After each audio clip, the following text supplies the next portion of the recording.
Ado, it's not safe in Kenya for women anymore. The fabric of the society in Kenya has been torn apart. I like what Muchiri Mike said in a video that he posted. I'll put it in the description box. Any video that I talk about or reference, I'll put it in the description box so that you can also watch that. Muchiri Mike said that there is a femicide happening in Kenya. That is a strategic killing of women in Kenya. Stephanie Gale 896 has also put out a video where she has gone through cases upon cases upon cases, asking a question: was this one a prostitute?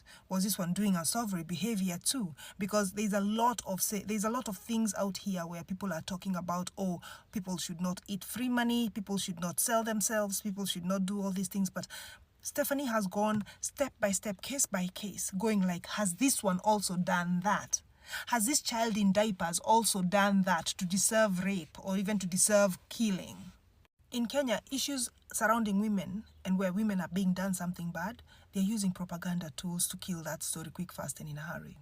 And the one that is mostly used, the top tool of propaganda that they're using, is using derogatory names. Calling someone a slay queen, calling someone a prostitute.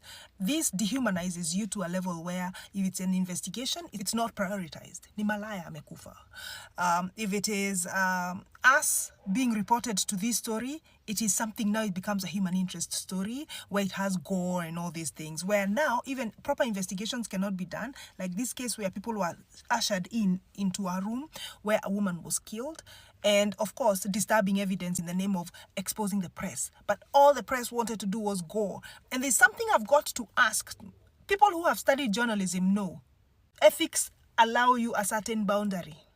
There's only a certain boundary that you can go to in as far as reporting is concerned. Like in Isasa, we've admitted everybody to the profession of journalism. Everybody with a camera is a journalist. That is stupid, because these people have not learned ethics and do not know how to properly report. And then once it gets to the newsroom where people should know better,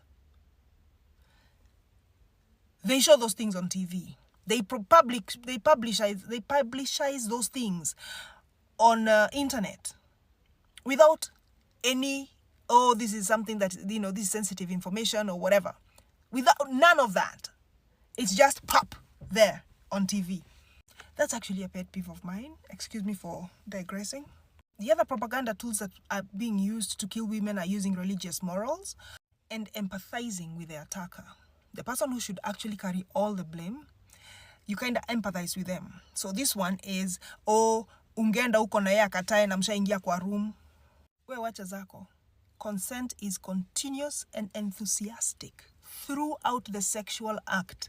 It does not matter kama ulikuwa karibu uingie, dem aseme, staki tena. You're supposed to stop.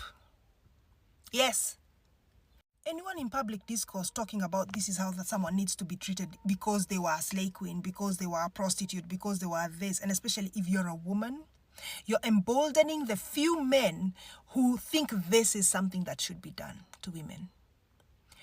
You as a man who's quiet over there, or you as a man who's out there saying, no, it's not all men. Intrinsically, we know it is not all men. But haijiandiki hapa that this one is a rapist, this one is a killer, this one is a this. It's not written here. This not knowing where we are safe has left us in a constant state of normalized hypervigilance. And that's not how it should be.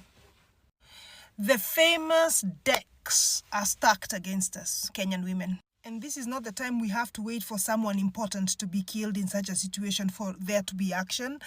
We need to also be prioritized as normal Kenyans. Our safety has to be prioritized too.